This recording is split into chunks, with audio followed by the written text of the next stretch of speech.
Welcome to Here We Are, Brattleboro's Community Talk Show. We're back with you today. My name is Wendy O'Connell, and our guest today is Joshua Farr. He's the Executive Director of the Vermont Center for Photography, which has just moved from its Flat Street location, where it's been for many years, to the new High Street and Green building, also the Hatch Space, as we know it, that's on High Street.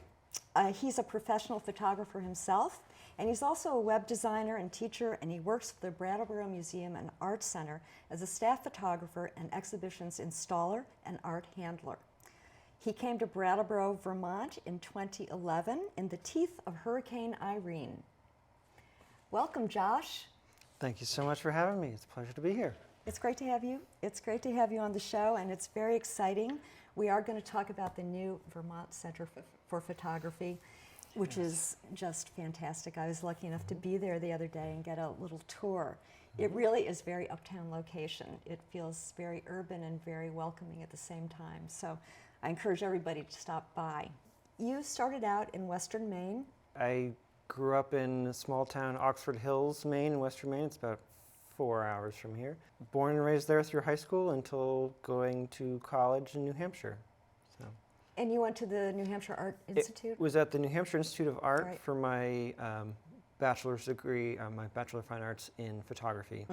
So it's a great small undergrad program, which is now recently just merged with New England College in Henniker. It got me moving in my trajectory of my photography career, and I worked for the photo department as a work study for the 4 years that I was there, and really gained a lot of diverse photography-related experiences,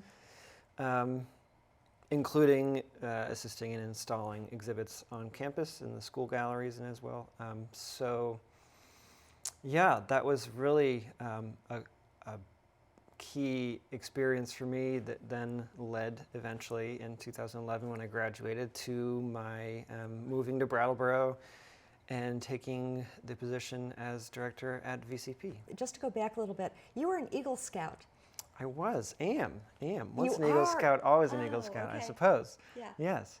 Yeah, that was something I did through essentially all of my childhood, from 5 years old in Cub Scouts up through 18.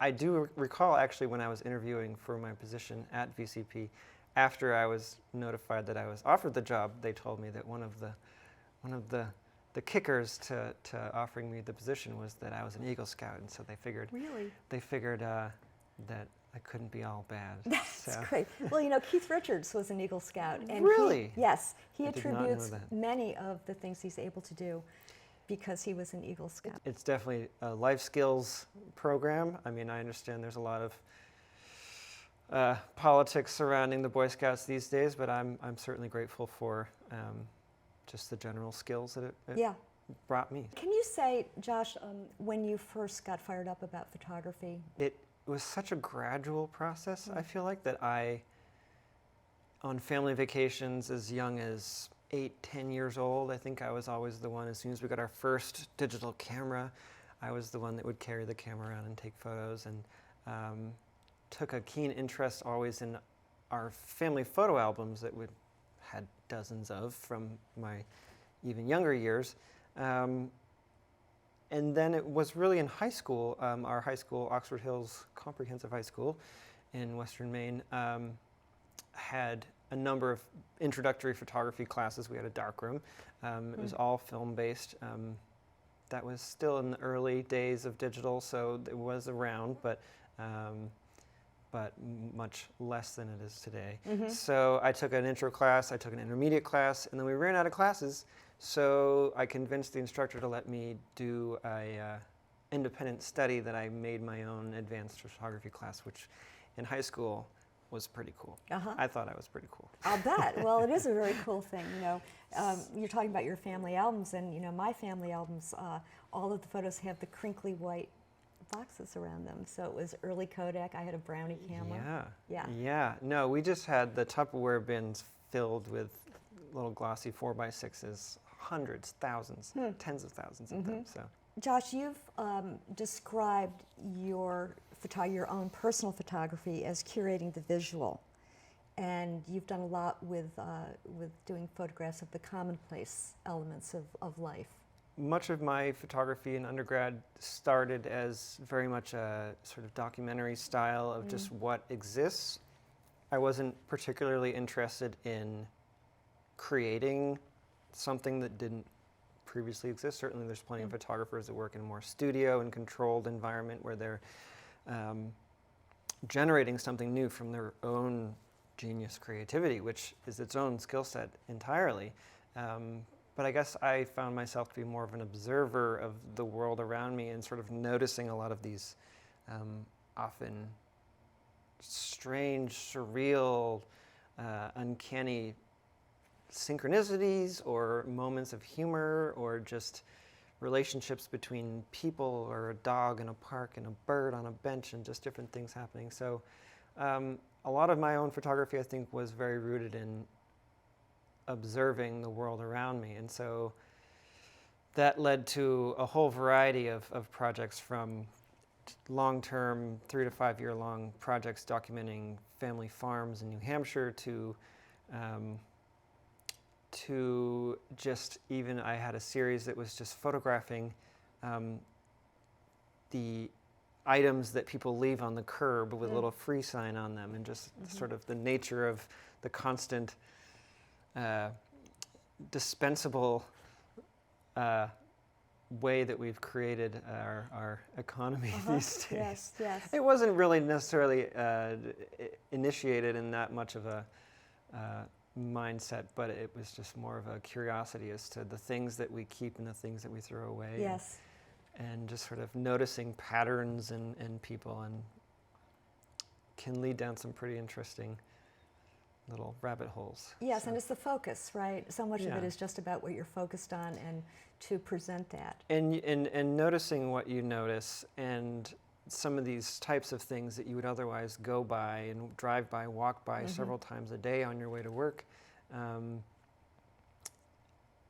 And when you really sort of fixate on them and you start to really be aware of them and you give it your attention, you start to realize how often it happens, and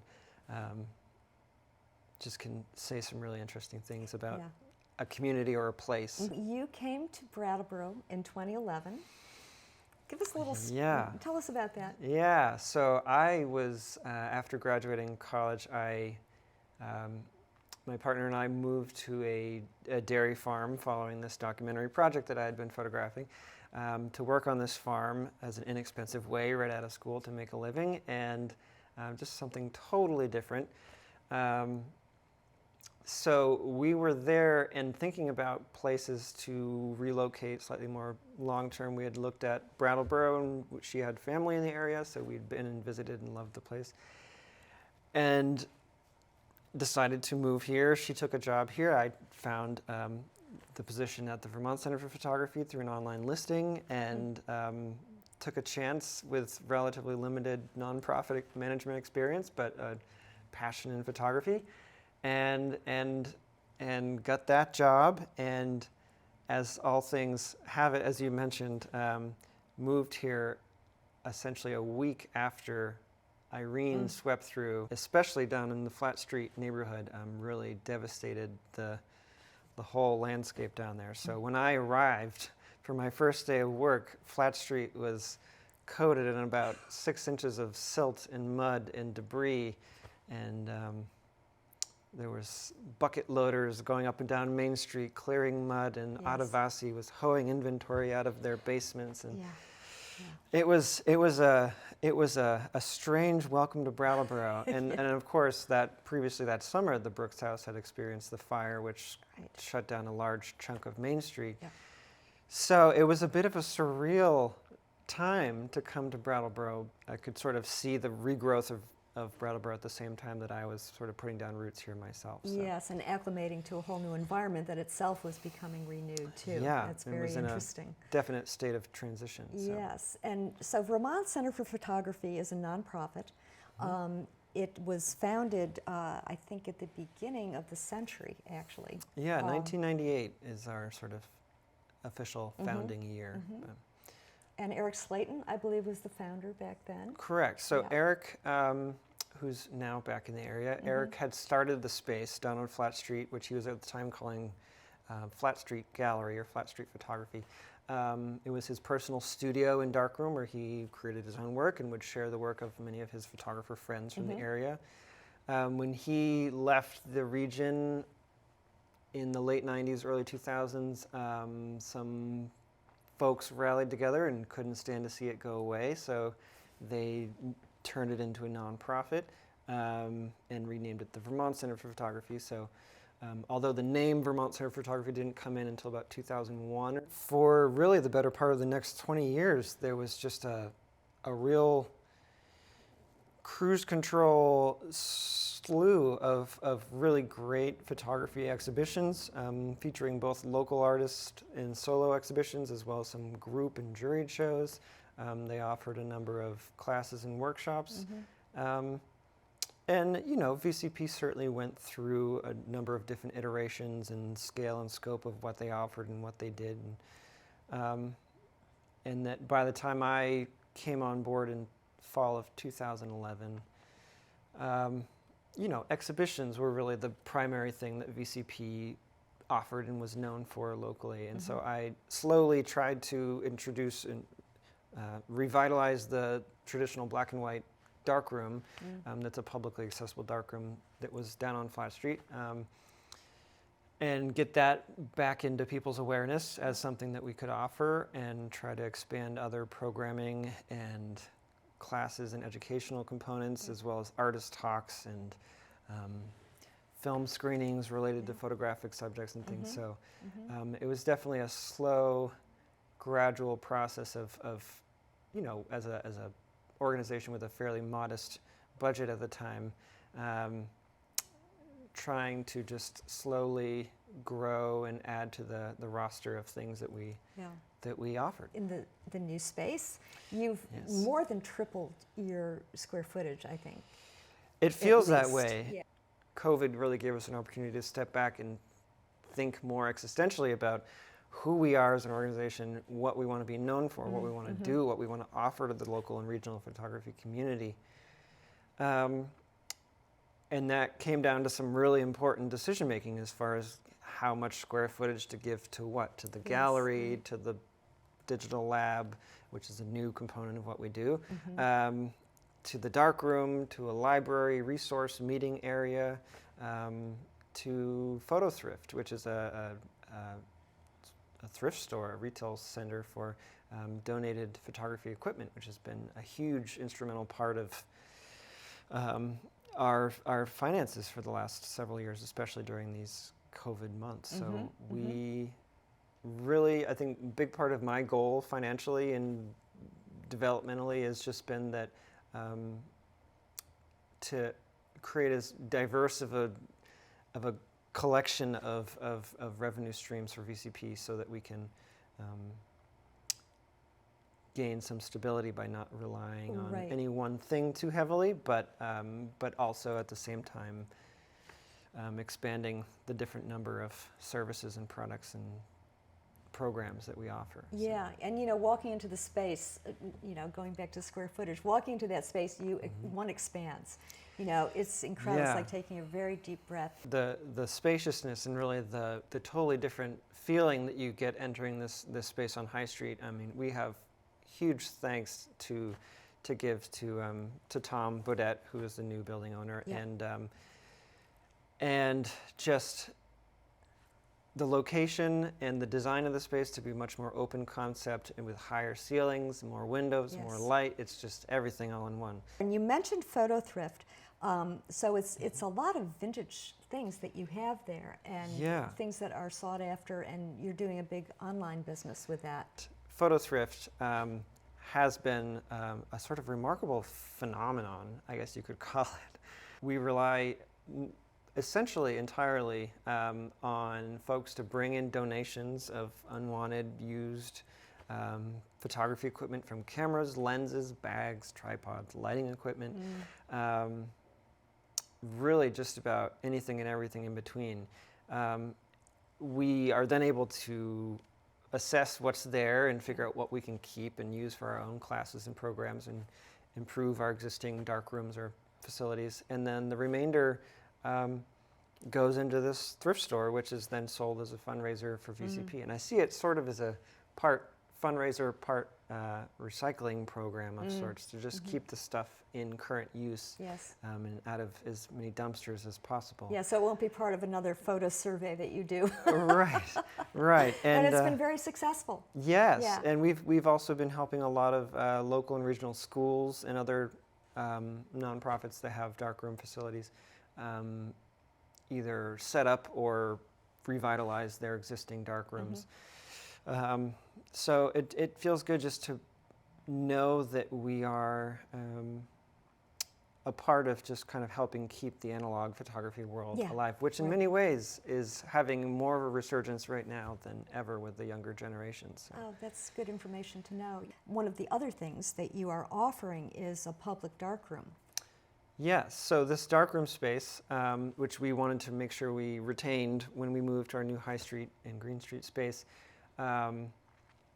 is really one of few in the Northeast. I mean, there's a darkroom, an accessible darkroom in Burlington, and some in southern Maine and Boston, New York, but really there's only 2 in the state of Vermont that I'm aware of. So we can use this darkroom with enlargers and film developing equipment and all the gadgets and gizmos and accoutrements that come along with that. We can use it for both public rental, where folks from the community can come in and use the space, which otherwise can be quite cumbersome and burdensome to try to set up at your own home, just because of the equipment and plumbing necessary. But then we can also utilize that space for classes and tutorials and workshops and demonstrations. Our current exhibitor, Von Trachtman, just used our space for a special printing demonstration that she did in conjunction with her show that's up right now a week or so ago. So yeah, I mean, there's a lot of people that walk in and are very surprised to see old school traditional darkrooms still being fully utilized these days. You also are doing workshops, so you have various local, mostly local photographers doing workshops. Yes, so we are offering, we sort of have 2 tiers of classes. There's what we call our private tutorials, which would just be instructors coordinating one-on-one with a student to teach some specific subject that they're interested in. And then we have these sort of 1 and 2 day weekend intensives where people can come and just kind of learn a process or a special technique in sort of a very overview sense. And then we are now also, as a new thing in the new space, we're offering longer term weekly classes that reoccur for 2 hours every week to try to get a little bit more in depth and cover a much more wider scope of the subject. Film processing and developing, editing in Photoshop, making digital prints on large format Epson printers, and that's so cool. everything in between. Yeah, so. It's wonderful. I mean, it is really a resource in town that I think a lot of people will come to know about, but it's great to be able to talk about it now. You also have a great program called Focus Forward. I don't know if COVID has stalled that. Yeah, it's certainly set back our original schedule slightly, but roughly 3 years ago now, we sought a grant with the Thomas Thompson Trust, where we partnered with Turning Point of Windham County, which was at the time just down the road from us on Flat Street, working with participants and folks involved there who are in recovery from various addictions, and we offered free digital photography introductory classes where they were provided with a professional digital camera and had access to our digital labs and computers with the software. And they would meet weekly with an instructor and be given, general assignments, and they'd go out and photograph together and then come back and learn how to edit the photos and make prints from those photos. And it was really, it is really such a great thing. And at the end of the class, we would hold an opening reception with a little exhibit of the students' work, and people really enjoyed it. And we've done 2 two 10-week sessions so far. We have another scheduled for this fall, which we're still taking registrations for. So yeah, it was really an opportunity for us to start to think outside of our own bubble and to try to collaborate more with the community. And certainly the addiction epidemic in the region has not spared Brattleboro or really anywhere. So we were trying to think of creative ways that we could be some part of that that equation. But. Well, that's one thing that's wonderful about photography. You have agency, right? You have your own agency, and that, I think that for anyone to pick up a camera and to be able to get that kind of result back is pretty powerful.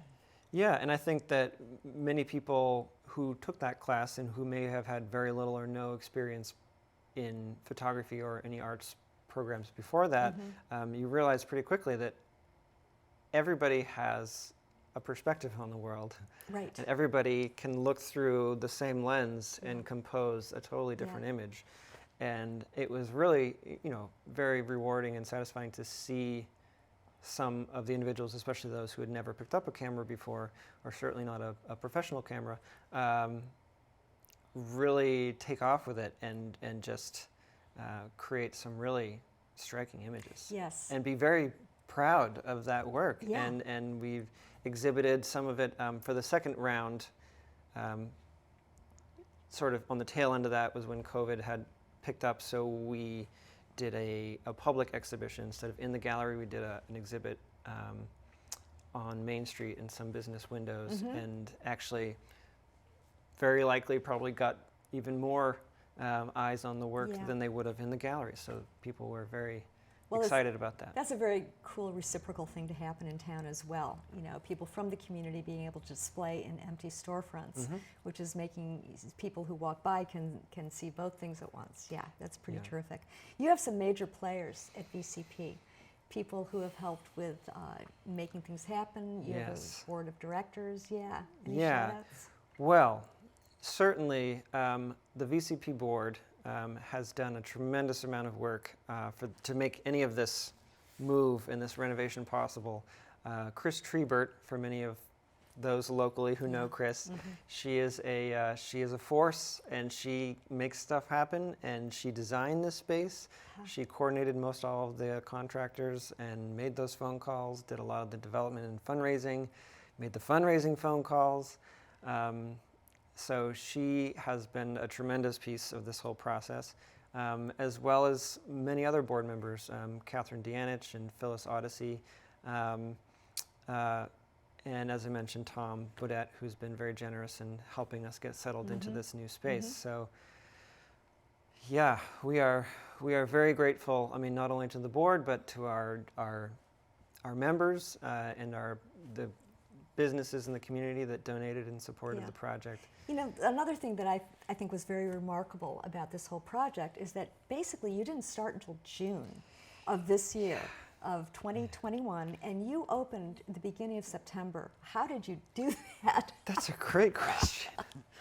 We decided that we wanted to do this probably back in February or March, and it took several months of just kind of some preliminary thinking and chin scratching as to how we could pull this off, and started fundraising in the spring and got some very generous donations right off the bat, sort of in the silent phase of our campaign, and knew that we had enough momentum to trust that it was going to come through. And the demolition of the previous space that was in there started on June 1st, and I think the last contractors finished. It was a complete gut out, start over, new construction project, really. So it was pretty extensive, but we wrapped up, days prior to the September 3rd reopening at Gallery Walk, and just the fact that we were able to line up all the contractors on schedule. They all got everything done on time, especially with COVID. all around us. And Absolutely. I don't know anybody who's had a project that started and delays. ended in that amount of time. Alex Bristol of Brunel Construction, as well as the guys at King's Electric and Jeff Russ Plumbing, were miracle workers. I don't know how they snapped their fingers and got all the materials to show up on site when needed, but they did, and we are forever indebted to them. It's very exciting, you know, to see the results so quickly, and to see all that went into it, and to end up with such an unbelievable space. It's really marvelous. It's amazing.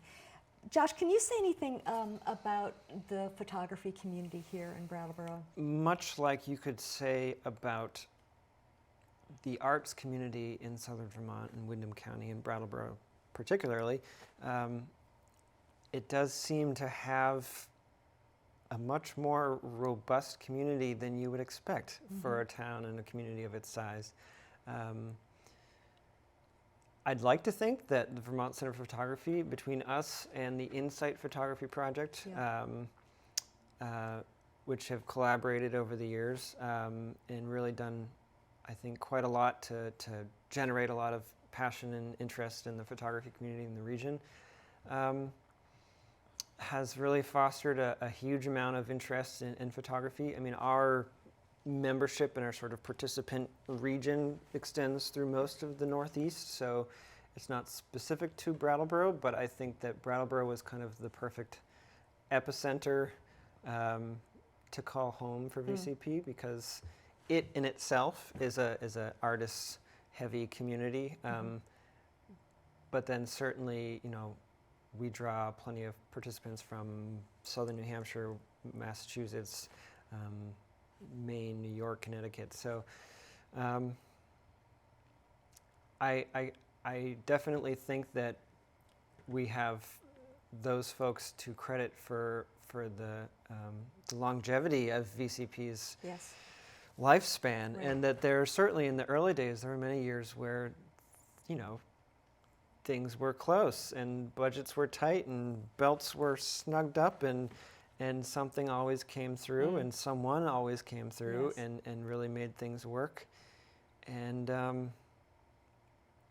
it's been around, I think we've broke through that time frame where we've been around long enough that we've become sort of a bit of a staple in the community, that any time that there's been need and people recognize that, then they come through. Yes, and I think there's been a lot of good fortune around it, as well as amazing people that are behind it and making things, as you say, making things happen. Brattleboro has really been the perfect landing spot for myself. I mean, you know, I've certainly seen in my earlier years in Brattleboro, I've seen plenty of younger people coming and going, and it's certainly been a hub for a lot of people at different times of their life. But Brattleboro has been very generous and has been very welcoming into the into not only the arts community, but really just the entire Brattleboro bubble that we all call home here. And in the process of buying a home, so we're putting down some pretty deep roots in this area. So I hope to call Brattleboro home for the foreseeable future. That is really good news. We are really glad to hear it, and you know, more power to you in keeping Vermont Center for Photography alive and well and thriving too. Thank you. Thank you for giving me a chance to spread the photo word. Yeah, the photo word. Thank you, Josh. Yeah. Thank you so much. Thanks to everybody out there. I'm so glad that you tuned in for this show. This is such a wonderful resource in our town. Not only for people who love photography, but for people who want to learn about it or see more photographs, and also the vintage photo thrift shop that you see when you come right in Vermont Center for Photography now. It's really fun. The whole place is wonderful. So stop by, tune in next week. We will be back, and we look forward. Thank you.